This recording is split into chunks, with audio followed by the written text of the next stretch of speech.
Mundo Psi TV é o canal da psicologia, psicanálise e psiquiatria. Enfim, é o canal dos estudantes, profissionais e para quem se interessa pelo mundo psi.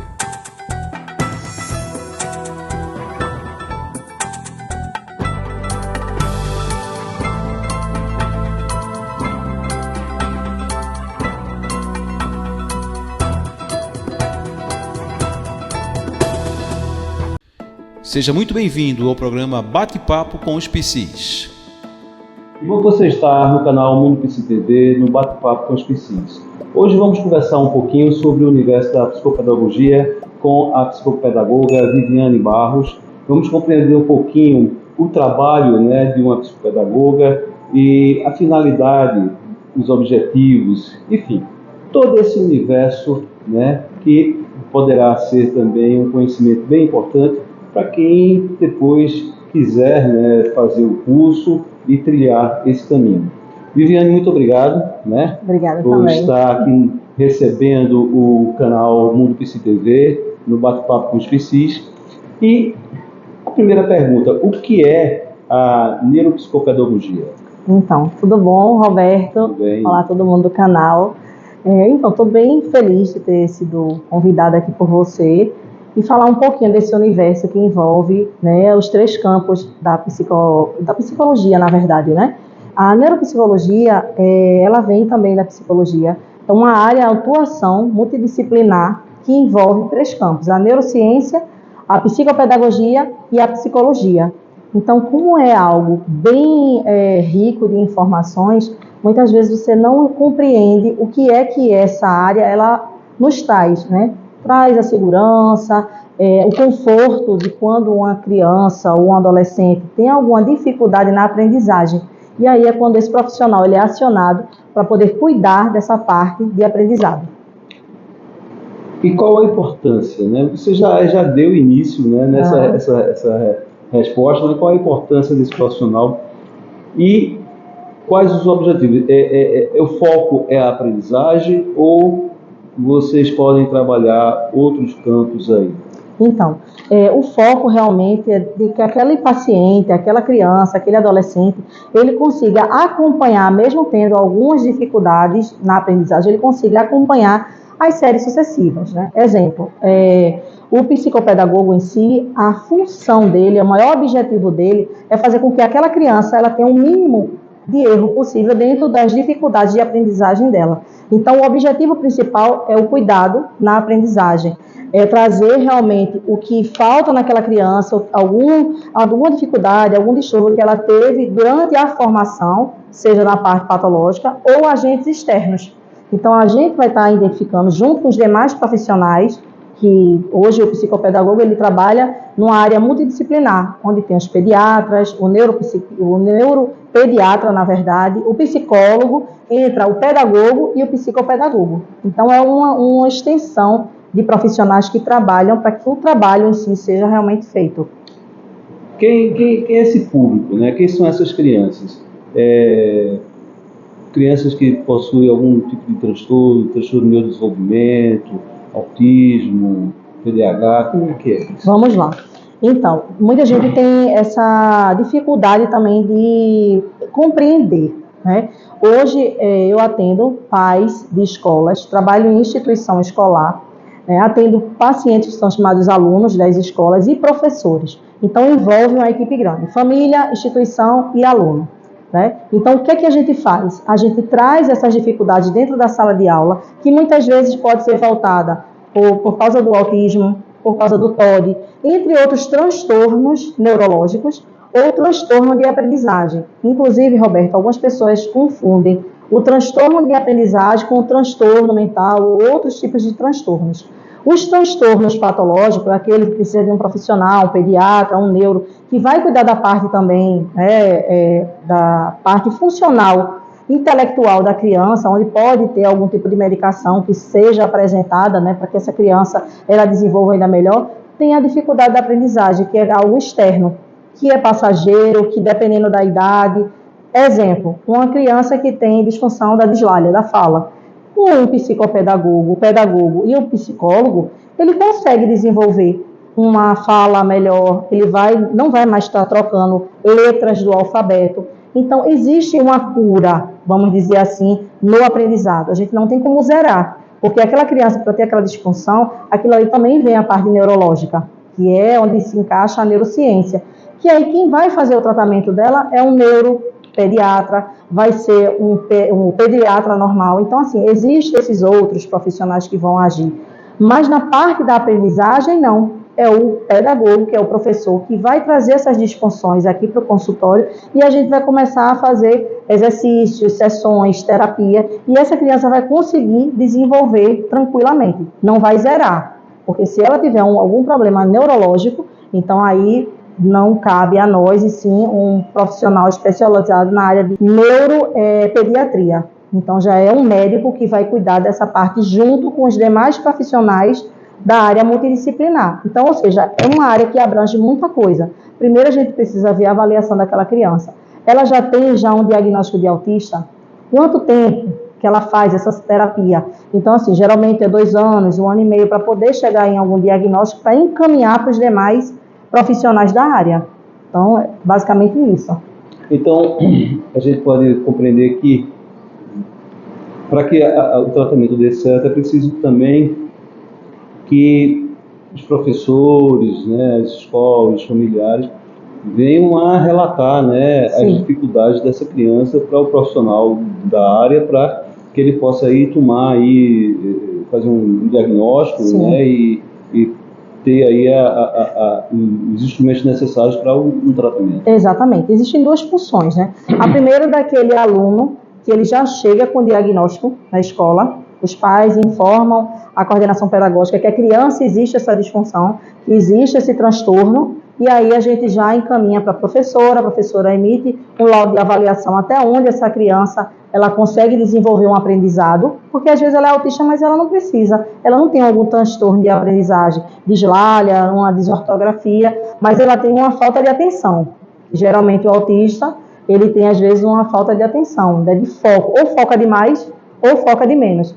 Então aí a gente já tem isso aí prescrito pela professora. Então ela traz esse relato para a parte psicopedagógica e aí nós vamos estar trabalhando junto com o profissional que deu o laudo de que ele era autista e aí trabalharmos junto, família, instituição e profissionais. É tipo que hoje a gente vai compreender os níveis de suporte, né, com relação ao autismo, né? E quando procurar ajuda, né, desse especialista? Pronto. Isso aí sempre são os questionamentos das instituições, das escolas. Como é que eu vou saber? Exemplo, o professor, que é o profissional, o primeiro profissional de linha de frente, ele vai estar ali todos os dias com aqueles alunos e ele vai perceber que ele escreve espelhado, né? Que tem aquela parte ortográfica que não está bacana, que ele troca as letras, que ele tem dificuldade na percepção das coisas, que ele tem dificuldade no foco, na atenção. Então, o profissional pedagogo, o professor que vai estar ali na frente, ele vai ter os primeiros traços, os primeiros gatilhos de que aquele aluno ele precisa de uma ajuda. Então, ele vai relatar para a coordenação pedagógica vai chamar os pais e aí é quando nós somos acionados na escola para poder começar sessões, terapia com a família, primeiro a entrevista com os pais, para depois chegar nos alunos. Nós não fazemos primeiro a atenção do aluno, fazemos primeiro a atenção dos pais, para poder chegar até o aluno, que é onde está laudo, onde é que está as informações, as disfunções do aprendizado dele. Uma pergunta que me veio agora. Se não for nenhum caso, né, de algum problema de aprendizagem decorrente de algum tipo de discussão, mas sim decorrente de alguma alteração assim, emocional, de alguma questão emocional. Como é que vocês conseguem, essa escuta que vocês fazem também com os pais, dar subsídio para que vocês possam compreender que, na realidade, por exemplo, aquela falta de atenção no estudo, né, na aprendizagem, aquela dificuldade da aprendizagem, é decorrente de um aspecto emocional, é decorrente de um conflito dentro da família, assim? Excelente pergunta, Roberto. Inclusive, há uma semana atrás eu iniciei uma palestra para os pais, né, falando exatamente isso, sobre a diferença entre emoções e sentimentos. Foi excelente, foi muito feliz essa pergunta. Justamente por isso, algumas disfunções, alguns transtornos das crianças vêm justamente por causa dessa parte psíquica. Totalmente. Os pais às vezes confundem uma pequena birra, né? Ou então algo maior, com tipo assim, esse menino não quer saber nada com a vida, esse menino não quer estudar, ele não gosta, ele não suporta estudo, ele tem realmente dificuldade de aprendizagem porque o pai dele nunca gostou de estudar, ou a mãe. Existe muito isso. Então aquela criança, todos os dias, escutando aquela informação que ela não aprende, porque é comparada ao pai que nunca gostou de estudar, ou que a mãe que nunca prestou atenção na escola, aquilo ali causa algo, com certeza. Né? A parte das emoções, quando a gente trata em palestra para pais, a gente sempre fala o seguinte, que as emoções, elas duram pouco tempo, mas ela contribui significativamente para a parte dos sentimentos, que é algo que leva a uma extensão maior, inclusive ou infelizmente até para o resto da vida, se não for diagnosticada e tratada. Como é que a gente vê isso? Com a entrevista com os pais. Por isso que não vamos direto com a criança, porque a criança já tem um profissional na sala de aula que já percebeu alguns traços que essa criança teve, ou de disfunção emocional ou de aprendizado. E por que aquilo ali está acontecendo? Então, ela vai acionar a coordenação chama os pais e nós temos, a parte psicopedagógica tem aquela entrevista com os pais. E é daí, dessa entrevista, que a gente consegue diagnosticar o que é que está acontecendo naquela família. Às vezes, existem os pais separados, e existe aquela guerra e a criança ficar no meio. Existe muito, a gente atende muito essa situação. Alienação parental. Muito, exatamente. Quando a gente trabalha na questão do jurídico, quando a gente é chamado para emitir algum tipo de laudo, tem essa questão também da alienação, daquela mãe que passa o tempo todo falando mal daquele pai e aquela criança absorve. E isso causa uma disfunção de aprendizagem dela. Então, toda essa análise é feita primeiro com os pais, as entrevistas, as sessões, para depois de mais ou menos uns 15 dias a gente ter o contato com a criança e observar. O psicopedagogo, a atuação dele é mais de observar para poder iniciar as sessões. A gente não faz nenhum tipo de análise antes da observação. A gente olha, entra no ambiente com brinquedo para ver o que aquela criança vai buscar primeiro, qual a informação que ela observou. Poxa, ali tem um lápis, ela pegou aquele pequeno lápis e foi escrever. Então, são esses pequenos detalhes que nós vamos anotando até chegar em alguma avaliação inicial para o pai e para a escola. E quando se trata de uma alienação parental, vocês conseguem constatar isso, né? E de parte daquela mãe. O que é que vocês falam? Qual é a atitude? Vocês indicam algum tratamento, algum acompanhamento psicológico para ela? Como o psicopedagogo ele tem as suas limitações como qualquer outro profissional de área, nós assim que identificamos, encaminhamos, falamos para os pais, orientamos. Nós não dando nenhum tipo de terapia nem nada disso, mas a gente orienta e encaminha de imediato para o psicólogo, para que inicie as sessões, que inicie os tratamentos, que possa expor, externar por que está havendo aquele conflito, inclusive com a criança que não tem nada a ver com a história, pagar por um preço tão alto. A alienação parental, além dela hoje ser crime aqui no nosso país, ela traz, na verdade, transtornos irreparáveis para as crianças, principalmente aquelas que estão em construção, né, que é o que a gente chama da primeira infância, que é aquela que é pequenininha, entre 1 e 2 anos, que vai até os 5 anos de idade. Então, é muito importante ter essa orientação, ter essa base informativa, para que não venha a acontecer, porque o número só cresce. Infelizmente, o número só cresce, principalmente na parte dos pais que são separados. Os pais devem refletir melhor, né, com relação a essa prática, deixar o seu lado, né, em relação ao marido, seus conflitos em relação ao marido, bem afastado dos filhos, né, para que não venham a prejudicar seus filhos emocionalmente e psicologicamente, e que isso aí vai ficar uma cicatriz para o resto da vida. Para o resto da vida. E nas instituições, nas escolas, especificamente, o que é que vocês, né, o que é que vocês fazem, o que é que vocês atuam, qual é o objetivo do trabalho de vocês lá dentro das escolas? Lá temos 2. O primeiro com a equipe pedagógica, né? Algumas palestrantes sempre trazem assuntos atuais, que é de grande importância. Mas assim, a minha equipe, eu em si, o que é que a gente faz? A gente pega uma abordagem dos professores. Quais são as maiores dificuldades em sala de aula? Professora, a gente tem muita criança com dificuldade em atenção. Não, outra diz, eu tenho muita dificuldade de criança que tem a ortografia de forma diferente. Então, eu pego essas informações, transformo em palestra e dou direcionamento, porque é algo direcionado, não é algo aleatório. E isso para parte das professoras. E para os pais, nos plantões pedagógicos sempre é diferenciado. Existe o plantão para entrega de notas, conversa com os professores e profissionais da escola, e no outro momento são palestras voltadas justamente para tudo aquilo que os professores relataram naquele semestre, abordarmos de forma geral, mas não direcionada a nenhum pai, para que eles tenham a consciência, a orientação de que aquilo ali acontece, que é importante eles observarem. Como, por exemplo, uma simples tarefa extraclasse, que é aquela atividade que é levada para casa, e em muitas situações eles não observam, às vezes o próprio aluno ele informa, olha, tem uma atividade para fazer, mamãe, mas eu não sei ler. Aí a mãe vai e, não estou com tempo, não posso. Então a gente faz essa questão da conscientização. E as ferramentas? Quais são as principais ferramentas? É a parte que eu amo de falar. Pronto, então. Amo falar. Então, todas as câmeras estão aí para você. Vamos lá. Então, as ferramentas que utilizamos. Temos avaliações, temos sessões.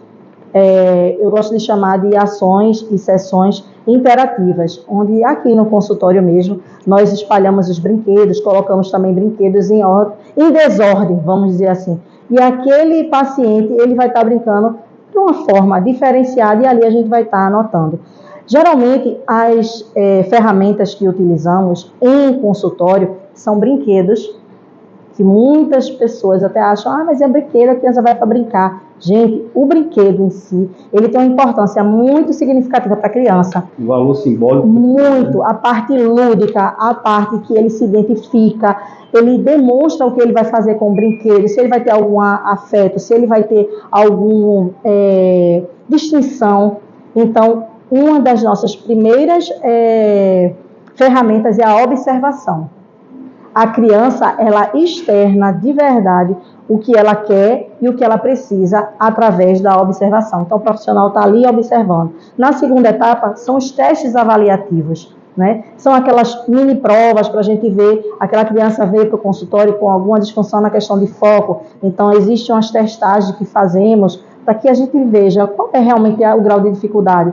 Às vezes ele veio com algum laudo de disfunção de foco, mas ele não tem.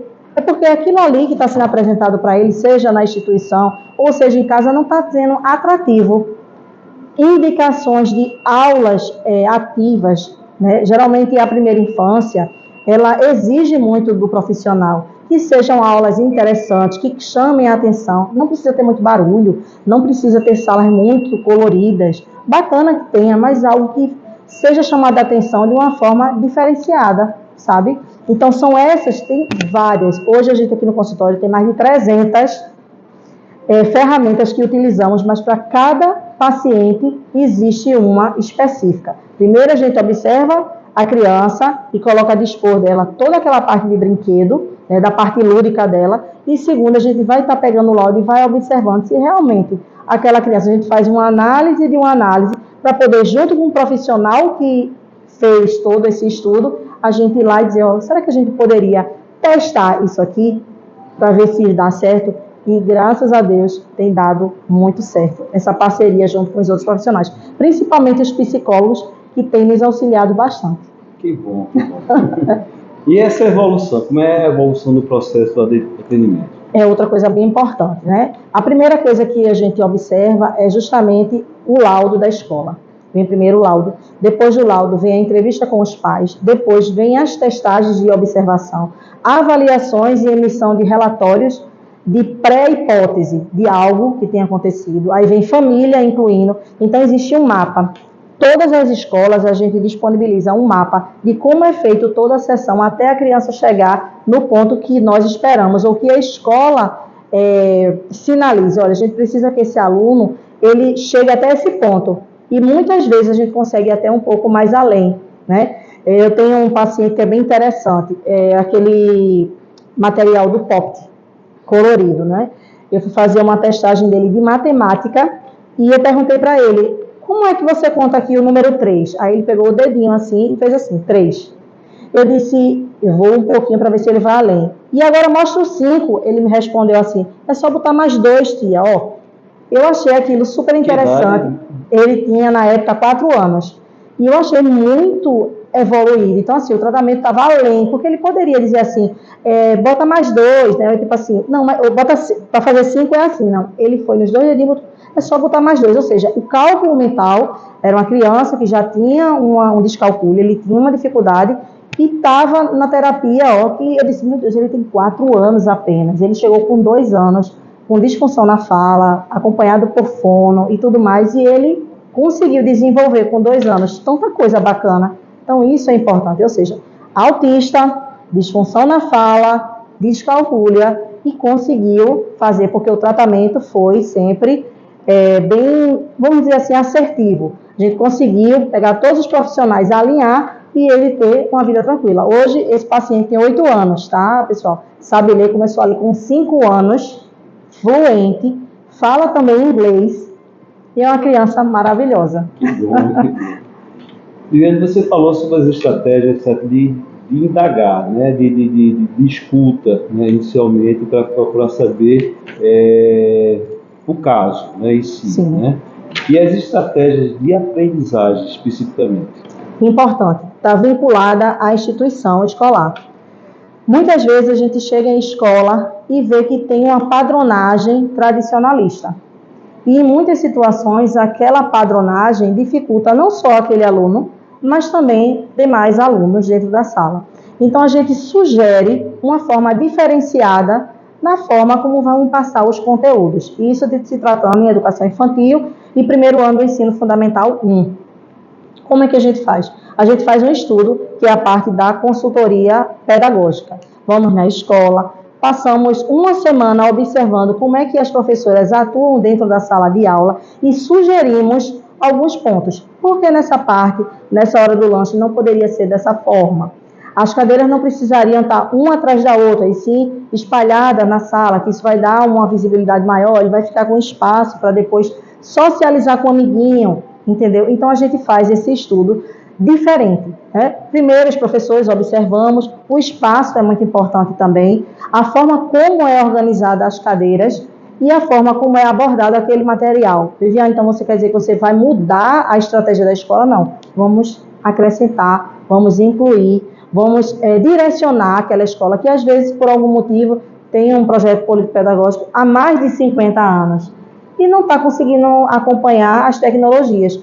Uma coisa que é muito utilizada hoje é a gamificação, a parte de games e tal. Mas vai colocar tablet na escola? Não, existe uma forma, uma função de você usar o tablet a favor das crianças, né? Colocar algum tipo de tela de imagem para que elas possam se identificar, colocar uma música de trabalhar corpo e mente, por que não? Então a gente está trazendo esse conceito para atualizar as escolas. Então isso aí é mais a parte institucional. E o público? De que idade até qual idade vocês atendem, vocês trabalham com ele? Pronto, aqui, por incrível que pareça, é de bebezinho, a partir de 5 meses até os 12 anos. É o acompanhamento que fazemos para crianças.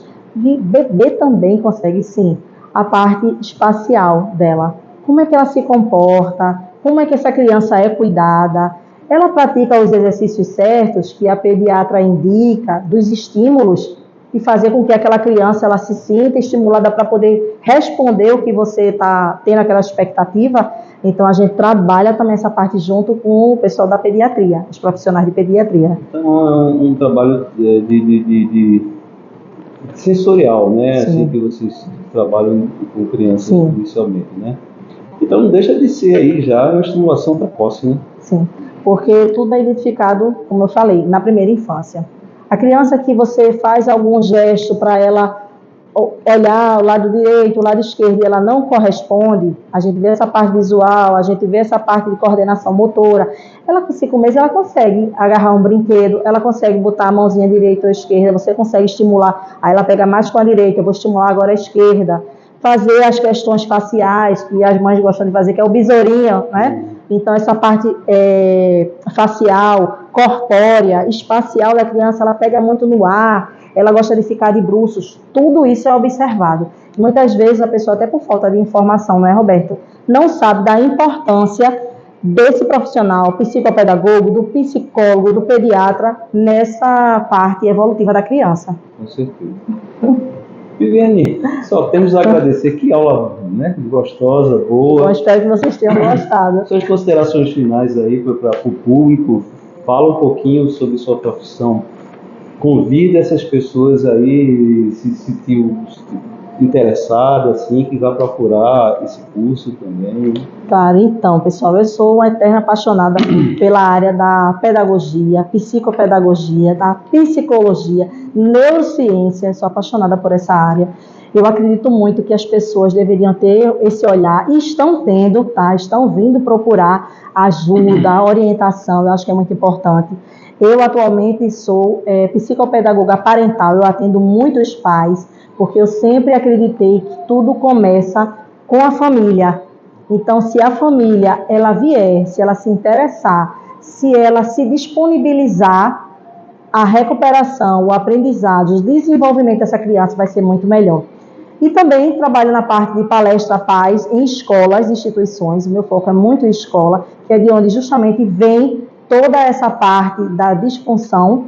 Então, quem precisar de alguma ajuda, eu vou deixar os contatos, né, site e tudo mais, quem quiser entrar em contato comigo, ou até com a minha equipe aqui do consultório, vai ficar super à vontade, eu vou ter um prazer em atendê-los. Já pode tá? dizer. Pronto, o WhatsApp do consultório é o 9940-9654, e tem um outro que é novo, que é diretamente com o pessoal da recepção, eu posso deixar, né, Roberto, na descrição, e o site vivianebarros.com. Lá, inclusive, você consegue também fazer o agendamento da consulta, tem um endereço que fica numa localidade ótima em Recife. Aqui vocês vão ser muito bem acolhidos, tanto os pais como os alunos e todas as crianças. Que bom, que bom. É isso aí. O Mundo Psi TV, certo? Esse canal, o Mundo Psi TV, é um canal que traz informações desse naipe, né? Então, se inscreva, compartilhe. Essa é uma boa ideia. Esse é um bom movimento, né? Esperamos por vocês no próximo Bate-Papo com os Psis. Tchau, até lá. Tchau, tchau, gente.